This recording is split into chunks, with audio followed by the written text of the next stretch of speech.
Prime debate ਵਿੱਚ ਤੁਹਾਡਾ ਸਵਾਗਤ ਹੈ। ਕੇਂਦਰੀ ਮੰਤਰੀ ਮੰਡਲ ਨੇ ਪਿੰਡਾਂ ਅਤੇ ਸ਼ਹਿਰਾਂ 'ਚ ਗਰੀਬੀ ਰੇਖਾ ਤੋਂ ਹੇਠਾਂ ਰਹਿੰਦੇ ਪਰਿਵਾਰਾਂ ਲਈ ਜਾਤ ਆਧਾਰਿਤ ਮਰਦਮਸ਼ੁਮਾਰੀ ਯਾਨੀ ਸੈਂਸਸ ਨੂੰ ਮਨਜ਼ੂਰੀ ਦੇ ਦਿੱਤੀ ਹੈ।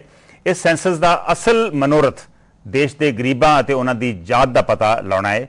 ਅੱਜ ਦੇ ਪ੍ਰਾਈਮ ਡਿਬੇਟ ਵਿੱਚ ਅਸੀਂ ਇਸੇ ਮਸਲੇ ਬਾਰੇ ਵਿਚਾਰ ਕਰਾਂਗੇ।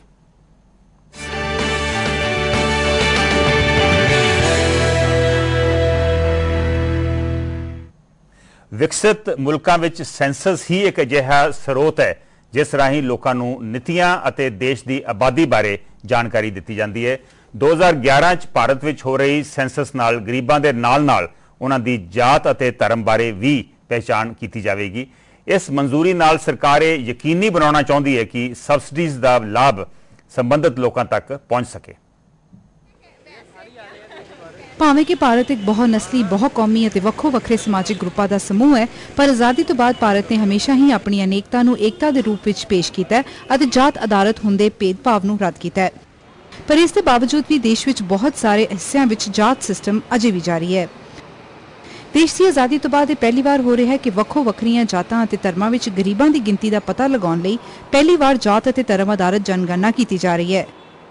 ਭਾਵੇਂ ਕਿ ਗਰੀਬੀ ਰੇਖਾ ਤੋਂ ਹੇਠਲੇ ਲੋਕਾਂ ਸੰਬੰਧੀ ਜਨਗਣਨਾ 2002 ਵਿੱਚ ਕੀਤੀ ਗਈ ਸੀ, ਪਰ 1931 ਤੋਂ ਬਾਅਦ ਇਹ ਆਪਣੀ ਤਰ੍ਹਾਂ ਦਾ ਪਹਿਲਾ ਉਦਮ ਹੋਏਗਾ। ਪੇਂਡੂ ਅਤੇ ਸ਼ਹਿਰੀ ਖੇਤਰਾਂ ਵਿੱਚ BPL ਪਰਿਵਾਰਾਂ ਦੀ ਸ਼ਨਾਖਤ ਲਈ ਕੇਂਦਰੀ ਮੰਤਰੀ ਮੰਡਲ ਨੇ ਜਾਤ ਆਧਾਰਿਤ ਜਨਗਣਨਾ ਨੂੰ ਪ੍ਰਵਾਨਗੀ ਦੇ ਦਿੱਤੀ ਹੈ। BPL ਪਰਿਵਾਰਾਂ ਦੀ ਇਹ ਜਨਗਣਨਾ ਜੂਨ ਮਹੀਨੇ ਵਿੱਚ ਸ਼ੁਰੂ ਹੋਏਗੀ। BPL ਕੈਟਾਗਰੀ ਵਿੱਚ ਕਿਹੜੇ ਪਰਿਵਾਰਾਂ ਨੂੰ ਰੱਖਿਆ ਜਾਣਾ ਹੈ, ਇਸ ਸੰਬੰਧੀ ਸਰਕਾਰ ਨੇ ਇੱਕ ਚੌਖਟਾ ਵੀ ਤੈਅ ਕੀਤਾ ਹੋਇਆ ਹੈ। BPL ਪਰਿਵਾਰਾਂ ਸੰਬੰਧੀ ਹਾਸਲ ਹੋਣ ਵਾਲੇ ਸ਼ਹਿਰੀ ਅਤੇ ਪੇਂਡੂ ਡੇਟਾ ਦੀ ਵਰਤੋਂ 12ਵੀਂ ਯੋਜਨਾ ਬਣਾਉਣ ਵਿੱਚ ਕੀਤੀ ਜਾਏਗੀ। ਇਸ ਜਾਤ ਅਤੇ ਧਰਮ ਆਧਾਰਿਤ ਡੇਟਾ ਨੂੰ ਪੂਰੀ ਤਰ੍ਹਾਂ ਗੁਪਤ ਰੱਖਿਆ ਜਾਏਗਾ ਅਤੇ ਇਸ ਦੇ ਆਧਾਰ ਉੱਤੇ ਹੀ ਸਬਸਿਡੀ ਸਕੀਮਾਂ ਅਤੇ ਯੂਨੀਕ ਆਈਡੈਂਟੀਫਿਕੇਸ਼ਨ ਪ੍ਰੋਗਰਾਮ ਲਾਗੂ ਕੀਤਾ ਜਾਏਗਾ। ਇਸ ਮੁੱਦੇ ਉੱਤੇ ਗੱਲਬਾਤ ਕਰਨ ਲਈ ਸਾਡੇ ਨਾਲ ਸਟੂਡੀਓ ਵਿੱਚ ਮੌਜੂਦ ਨੇ Gurpreet Singh, treasurer Institute of Sikh Studies Chandigarh, professor Manjeet Singh, Department of Sociology, Punjab University Chandigarh, Karnail Singh Bhawra, president Jat Arakshan Sangharsh Samiti Punjab, ਅਤੇ ਸੰਜੀਵ ਕਾਰੂ, ਪ੍ਰੈਜ਼ੀਡੈਂਟ ਹਰਿਆਣਾ ਵਾਲਮੀਕੀ ਯੁਵਾ ਮਹਾਸਭਾ। ਤੁਹਾਡਾ ਬਹੁਤ-ਬਹੁਤ ਸਵਾਗਤ ਹੈ ਇਸ ਡਿਸਕਸ਼ਨ ਦੇ ਵਿੱਚ। ਪ੍ਰੋਫੈਸਰ ਮਨਜੀਤ, ਮੈਂ ਤੁਹਾਡੇ ਤੋਂ ਸ਼ੁਰੂ ਕਰੂੰਗਾ। ਪਿਛਲਾ ਕਾਸਟ ਸੈਂਸਸ 1931 ਚ ਹੋਇਆ ਸੀ ਜਦੋਂ ਇੱਥੇ ਵਿਦੇਸ਼ੀ ਰਾਜ ਸੀ। ਹੁਣ ਜਿਹੜਾ ਦੁਬਾਰਾ ਕਾਸਟ ਸੈਂਸਸ ਹੋਣ ਲੱਗਾ ਵਾ, ਇਹਨੂੰ ਕਾਫੀ ਲੋਕੀ ਸੋਚਦੇ ਆ ਕਿ ਇਹ ਇੱਕ ਤਰੀਕੇ ਦਾ ਰੈਟਰੋਗ੍ਰੇਡ ਸਟੈਪ ਆ। ਜਿੰਨੀ ਵੀ ਜਦੋਂ ਵੀ ਇਹ ਪਾਰਲੀਮੈਂਟ ਵਿੱਚ ਇਸ਼ੂ ਕਾਸਟ ਦੇ ਸੈਂਸਸ ਦਾ ਆਇਆ ਸੀ ਤੇ ਉੱਥੇ ਸਭ ਤੋਂ ਪਹਿਲਾਂ ਕੁਝ ਸਟੇਟਾਂ ਦੇ ਲੀਡਰਾਂ ਨੇ, ਬਿਹਾਰ, UP ਵਾਲਿਆਂ ਨੇ ਇਹਨੂੰ ਸ਼ੁਰੂ ਕੀਤਾ, ਬਾਅਦ ਵਿੱਚ BJP ਵੀ ਨੇ ਉਹਨੂੰ ਮੰਨ ਲਿਆ। ਮੈਂ ਇਹ ਸੋਚਦਾ ਹਾਂ ਕਿ ਜੇ ਤੇ ਮਕਸਦ ਜਾਤਾਂ ਦੀ ਗਿਣਤੀ ਕਰਨਾ ਤੇ ਦੇਸ਼ ਦੇ ਵਿੱਚ ਜਾਤ ਵੰਡੀ ਪਾਉਣਾ, ਫਿਰ ਤੇ ਇਹ ਗਲਤ ਆ। ਪਰ ਜੇ ਇਸ ਦਾ ਮਕਸਦ ਮਨੋਰਥ ਇਹ ਹੈ ਕਿ ਲੋਕ ਜਿਹੜੇ ਪਛੜੀਆਂ ਜਾਤੀਆਂ ਔਰ ਉਹਨਾਂ ਦੀ ਗਰੀਬੀ ਨੂੰ, ਗੁਰਬਤ ਨੂੰ ਦੂਰ ਕਰਨਾ, ਤੇ ਫਿਰ ਉਹ ਠੀਕ ਹੈ। ਪਰ ਨਾਲੋਂ ਨਾਲ ਇਹ ਮੈਨੂੰ ਨਹੀਂ ਸਮਝ ਆਉਂਦੀ ਵੀ ਗਰੀਬ ਦੀ ਜਾਤ ਕੀ ਹੁੰਦੀ ਹੈ। ਉਹਦੀ ਤੇ ਜਾਤ ਗਰੀਬੀ ਹੀ ਹੈ। ਇਸ ਕਰਕੇ ਇਹ ਗੱਲ ਤੇ ਇੱਕ ਚੰਗੀ ਕੀਤੀ ਕਿ ਪਹਿਲੀ ਵਾਰੀ ਇਹ ਹੁਣ ਸੈਂਸਸ ਦੇ ਵਿੱਚ ਸਿਰਫ ਰੂਰਲ ਹੀ ਨਹੀਂ, ਅਰਬਨ ਗਰੀਬਾਂ ਨੂੰ ਵੀ ਨਾਲ ਲੈ ਰਹੇ।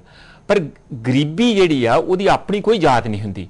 ਉਹਨੂੰ ਜਾਤ ਵਿੱਚ ਲਾ ਕੇ ਇਹਨਾਂ ਨੇ ਕਾਫੀ ਕੰਪਲੀਕੇਟਡ ਕਰ ਲਿਆ ਔਰ ਮੈਨੂੰ ਇਹ ਲੱਗਦਾ ਕਿ ਕਾਫੀ ਪੰਡੋਰਾ 'ਚ ਬਾਕਸ ਖੁੱਲ੍ਹ ਜਾਣਾ ਕਿ ਹਰ ਜਾਤ ਵਿੱਚ ਕਿਸੇ ਦੇ ਵਿੱਚ 5% ਗਰੀਬ BPL ਨਿਕਲਣਗੇ, ਕਿਸੇ 'ਚ 2% ਨਿਕਲਣਗੇ, ਕਿਸੇ 'ਚ 50% ਨਿਕਲਣਗੇ, ਤਾਂ ਉਹ ਸਾਰੇ ਹੀ ਕਹਿਣਗੇ ਕਿ ਸਾਨੂੰ ਮਤਲਬ ਜਾਤ। ਪਰ ਪ੍ਰੋਫੈਸਰ ਮਨਜੀਤ, ਇਹਨੂੰ ਸਾਰੇ ਨੂੰ ਰੀਕਨਸਾਈਲ ਕਿਵੇਂ ਕਰਨਗੇ? ਇੱਕ ਪਾਸੇ ਤੇ ਲੋਕਾਂ ਦੀ ਜਾਤ ਦਾ ਪਤਾ ਲਾਉਣਗੇ, ਉਹਦੇ ਨਾਲ BPL ਫੈਮਿਲੀਜ਼ ਦੀ ਲਿਸਟ ਵੀ ਹੁਣ ਦੁਬਾਰਾ ਰਿਵਾਈਜ਼ ਹੋਣ ਲੱਗੀ ਹੈ। ਦੇਖੋ, ਇਹਦੇ 'ਚ ਹੈ ਡਿਸਆਨੈਸਟੀ। ਮੈਂ ਇਹ ਕਹਿਣਾ ਕਿ ਜਦੋਂ ਡਿਬੇਟ ਚੱਲੀ ਸੀ ਕਾਸਟ ਦਾ ਸੈਂਸਸ ਹੋਣਾ ਕਿ ਨਹੀਂ ਹੋਣਾ, ਉਹਦੇ ਵਿੱਚ ਜਿਹੜੇ ਕਹਿ ਰਹੇ ਸੀ ਹੋਣਾ ਚਾਹੀਦਾ, ਉਹ ਕਹਿੰਦੇ ਸੀ ਕਿ ਨਾਲ ਹਰ ਜਾਤ ਦਾ ਸੈਂਸਸ ਹੋਵੇ ਔਰ ਹਰ ਜਾਤ ਦਾ ਉਹਦੀ ਨਾਲ ਇਨਕਮ ਤੇ ਆਮਦਨ ਦੇ ਸਾਧਨਾਂ ਦਾ ਪਤਾ ਲੱਗੇ ਤਾਂ ਕਿ ਦੁੱਧ ਪਾਣੀ ਲੱਗ ਹੋ ਜੇ ਸਾਰਾ ਜਿਹੜਾ ਹੈ ਨਾ। ਹੁਣ ਇਹਨਾਂ ਨੇ ਇੰਜ ਨਹੀਂ ਕੀਤਾ। ਹੁਣ ਇਹਨਾਂ ਨੇ ਜਾਤ ਵੀ ਨਾਲ ਜੋੜ ਲਈ ਆ, ਨਾਲ BPL ਜੋੜ ਲਿਆ।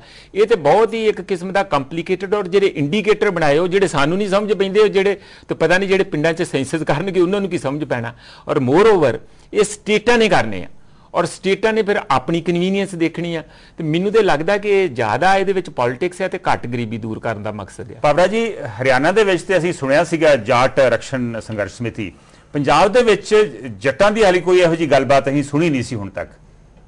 ਇਹ ਕਦੋਂ ਦੀ ਡਿਮਾਂਡ ਹੋਣ ਲੱਗੀ ਹੈ? ਹੁਣ 2 ਸਾਲ ਤੋਂ ਅਸੀਂ ਹਰਿਆਣਾ ਔਰ UP ਦੇ ਨਾਲ ਰਲ ਕੇ ਉਹਨਾਂ ਦੇ ਨਾਲ ਰਲ ਕੇ ਅਸੀਂ ਆਪਣਾ ਇਹ ਸੰਘਰਸ਼ ਅੱਗੇ ਤੋਰਿਆ ਸੀ। ਜਿਹੜਾ ਨਵੀਂ ਹੁਣ ਸੈਂਸਸ ਹੋਣ ਲੱਗੀ ਆ, ਇੱਕ ਪਾਸੇ ਜਾਤੀ ਦੇ ਆਧਾਰ ਤੇ ਦੂਜੇ ਪਾਸੇ BPL ਫੈਮਿਲੀਜ਼ ਵੀ ਹੁਣ ਰਿਵਾਈਜ਼ ਕਰਨਗੇ। ਹਾਂਜੀ, ਇਹਦੇ ਬਾਰੇ ਜਿਹੜੀ ਤੁਹਾਡੀ ਜੱਟ ਸਮਿਤੀ ਹੈ ਇਹਦਾ ਕੀ ਵਿਚਾਰ ਹੈ? ਇਹ ਬੜੀ ਚੰਗੀ ਗੱਲ ਹੈ ਜੇ ਉਹਨਾਂ ਲੋਕਾਂ ਦਾ ਪਤਾ ਲੱਗੇਗਾ ਜਿਨ੍ਹਾਂ ਦੀ ਜਿਹੜੇ ਹੱਕਦਾਰ ਬਣਦੇ ਨੇ, ਪਰ ਆਖਰ ਰਾਜਨੀਤੀ ਤੇ ਗੱਲ ਘੁੰਮ ਜਾਂਦੀ ਹੈ। ਜਿਵੇਂ BPL ਦਾ ਇਹਨਾਂ ਬੜੇ ਰੱਖੇ ਨੇ ਅਚੰਭੇ ਵਾਲੇ ਅੱਗੇ ਵੀ ਜਿਹਦੇ ਕੋਲ ਪੱਕਾ ਮਕਾਨ ਹੈ। ਹੁਣ ਪੰਜਾਬ ਦੇ ਵਿੱਚ ਤਾਂ ਕੋਈ ਐਸਾ ਹੈ ਹੀ ਨਹੀਂ ਜਿਹਦਾ ਪੱਕਾ ਮਕਾਨ ਨਹੀਂ ਹੈਗਾ। ਨਹੀਂ, ਇਹੋ ਜੀ ਗੱਲ ਤਾਂ ਨਹੀਂ, ਇਹੋ ਜਿਹੇ ਲੋਕੀ ਕਾਫੀ ਹੈਗੇ ਜਿਨ੍ਹਾਂ ਦੇ ਨਹੀਂ, ਪੱਕੇ ਮਕਾਨ ਨਹੀਂ ਹੈਗੇ, ਜਿਹੜੇ ਝੁੱਗੀਆਂ 'ਚ ਰਹਿੰਦੇ ਆ, ਜਿਹੜੇ ਦਲਿਤ ਬਸਤੀ ਜਿਹੜੇ ਝੁੱਗੀਆਂ 'ਚ ਰਹਿਣ ਵਾਲੇ ਨੇ ਉਹਨਾਂ ਨੇ ਝੁੱਗੀ ਛੱਡਣੀ ਨਹੀਂ। ਜਦ ਸਰਕਾਰ ਉਹਨਾਂ ਨੂੰ ਕੋਈ 5-5 ਮਰਲੇ 10-10 ਮਰਲੇ ਥਾਂ ਦੇ ਦਿੰਦੀ ਹੈ ਤੇ ਉਹ ਥਾਂ ਵੇਚ ਦਿੰਦੇ ਨੇ, ਝੁੱਗੀ ਉਹ ਫਿਰ ਕਾਇਮ ਰੱਖਦੇ ਨੇ।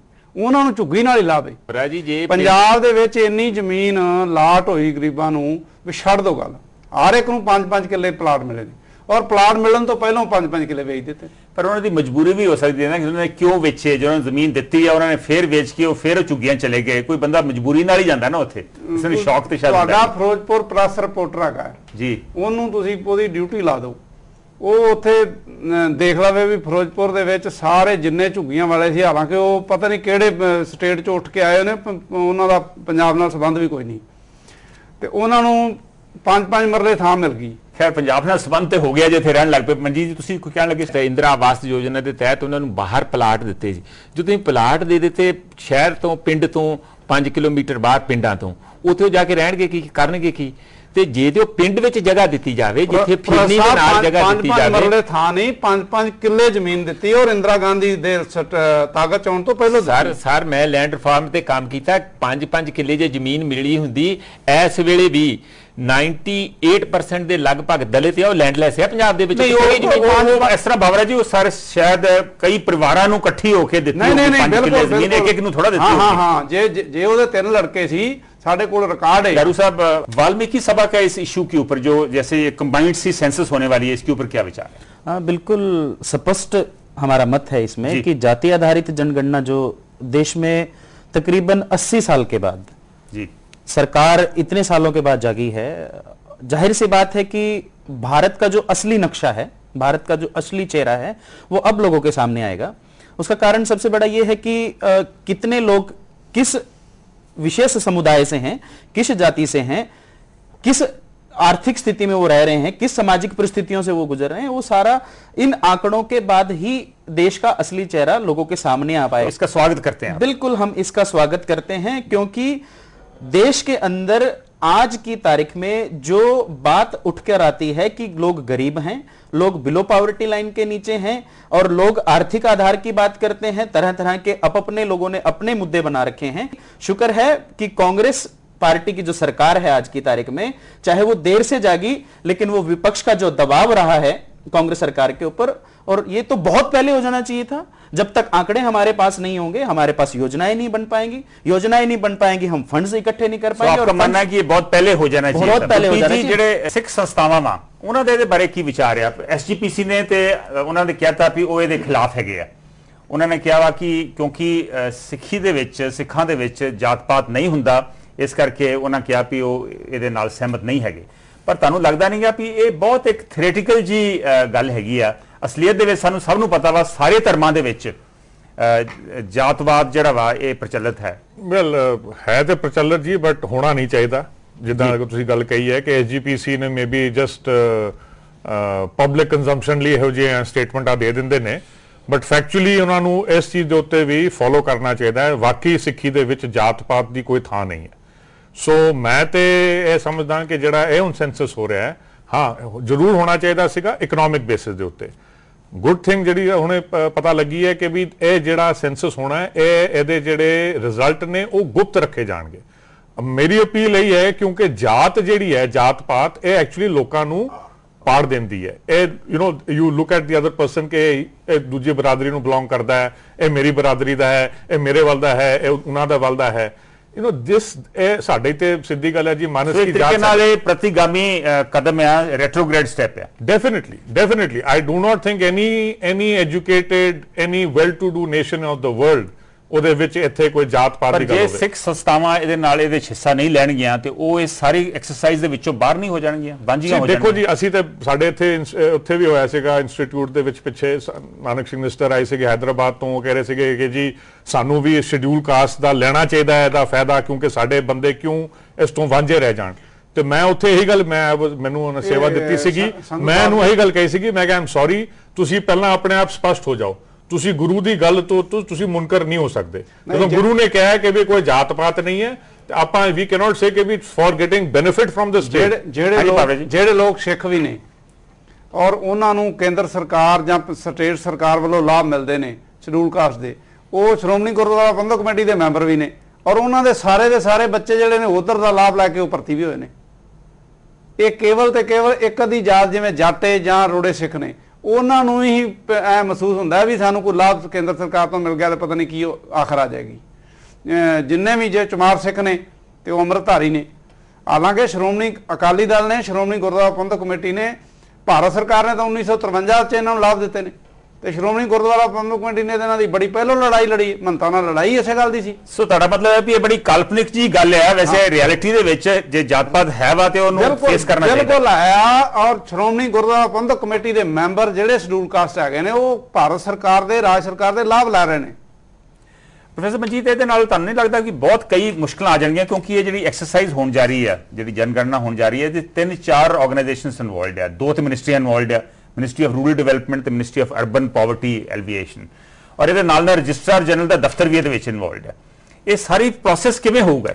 ਮੈਨੂੰ ਲੱਗਦਾ ਜੇ ਦੇਸ਼ ਦੇ ਵਿੱਚ ਗਰੀਬੀ ਫੈਲੀ ਹੋਈ ਆ ਤੇ ਉਹ ਅੰਕੜਿਆਂ ਦੀ ਕਮੀ ਕਰਕੇ ਨਹੀਂ, SC ST ਇਹਨਾਂ ਦੀ ਤੇ ਰਿਜ਼ਰਵੇਸ਼ਨ ਸ਼ੁਰੂ ਤੋਂ ਹੀ ਆ ਜਦੋਂ ਦਾ ਦੇਸ਼ ਆਜ਼ਾਦ ਹੋਇਆ।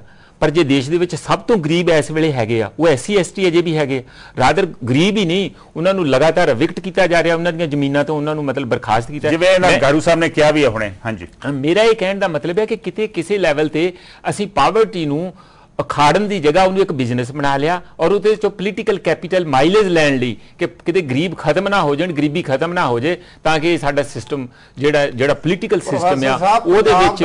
ਪੰਜਾਬ ਦਾ ਕੋਈ ਐਸਾ ਬੰਦਾ ਨਹੀਂ ਜਿਹਨੂੰ 5 ਕਿੱਲੇ ਜ਼ਮੀਨ ਲਾਟ ਨਾ ਹੋਈ ਹੋਵੇ। ਫਿਰ ਜੇ ਇਹ ਕਦੋਂ ਹੋਈ ਸੀਗੀ ਜੀ? ਇਹ ਹੋਈ ਸੀ ਕਰੀਬ, ਮੇਰਾ ਖਿਆਲ ਹੈ ਵੀ ਖਿਆਲਾਂ ਦੀ ਨਹੀਂ ਗੱਲ, ਮੈਂ ਤੁਹਾਨੂੰ ਦੱਸਦਾ ਵੀ ਹੋਈ ਨਹੀਂ ਕਦੀ, ਹੁੰਦੀ ਹੈ ਜ਼ਮੀਨ, ਹੋਈ ਨਹੀਂ ਕਦੀ, ਹੋਈ ਕਿੱਥੇ ਤਾਂ ਕਿੱਥੇ। ਐਵੇਂ ਨਾ ਤੁਸੀਂ ਮਤਲਬ ਆਪਾਂ ਪਬਲਿਕ ਹੋਈ ਹੈ, ਮੈਂ ਤੁਹਾਨੂੰ ਰਿਕਾਰਡ ਕਢਾ ਦਾਂਗਾ, ਸਰ ਰਿਕਾਰਡ ਇੱਥੇ ਖੋਲ ਕੇ ਦੱਸੋ ਹੁਣ ਲੋਕਾਂ ਨੇ। 5-5 ਕਿੱਲੇ ਲਾਟ ਹੋਈ ਹੈ। एक मिनट बाबरा जी, मैं उन्हें तरफ वापस आ रहा हूं, आपका समा बड़ा थोड़ा हुआ। गारू जी जाते जाते मैं ब्रेक से मैं पहले एक सवाल आपसे पूछना चाहूंगा कि अगर हम सिर्फ गरीबी रेखा के नीचे वाले फैमिलीज की बात करें तो जाहिर है कि कुछ फैमिलीज बीपीएल लिस्ट से निकल जाएंगी और कुछ उसमें शामिल हो जाएंगी। तो जो फैमिलीज बीपीएल लिस्ट से निकल जाएंगी तो आपको नहीं लगता कि उनमें काफी रोष जागेगा? नहीं, ऐसा नहीं है। देखिए, जहां तक सरकार के आज तक जितने भी सर्वे हुए हैं उन सर्वों में जितनी कॉम्प्लिकेशंस, अभी प्रोफेसर साहब कॉम्प्लिकेशंस की बात कर रहे थे इस पूरे मुद्दे पर, और कॉम्प्लिकेशंस सिर्फ और सिर्फ उन प्रशासनिक अधिकारियों की वजह से आती है जो सही मायने में जो व्यक्ति लाभ जिसको पहुंचना चाहिए उसको दूर कर देते हैं। और ये जो आंकड़े हैं, अगर बीपीएल की अगर बात करें तो आज की तारीख में इतना फैक्ट और इतने डाटा आप चौंकाने वाले आएंगे कि अगर आज हम बात करें तो बीपीएल इज इक्वल टू दलित और दलित इज इक्वल टू बीपीएल होगा। क्योंकि बहुत सारे लोग ये बात करते हैं कि आर्थिक आधार पर ये चीजें होनी चाहिए, आर्थिक आधार पर ये चीजें होनी चाहिए, लेकिन मैं ये मानता हूं कि जो अगड़ों में भी जो आज का जो सिस्टम है भारत के अंदर, उसमें जो सवर्ण जातियां हैं उसमें भी जो आर्थिक रूप से पिछड़ा हुआ है, तो उससे कहीं ज्यादा पिछड़ा हुआ वो सही मायने में दलित है। और ये आंकड़े बिल्कुल आएंगे सामने। और प्रोफेसर साहब, आपने कहा कि कॉम्प्लिकेशंस हैं, कॉम्प्लिकेशंस प्रोसेस में कॉम्प्लिकेशंस हो सकती हैं, लेकिन ये जो प्रक्रिया शुरू हुई है ये देश के लिए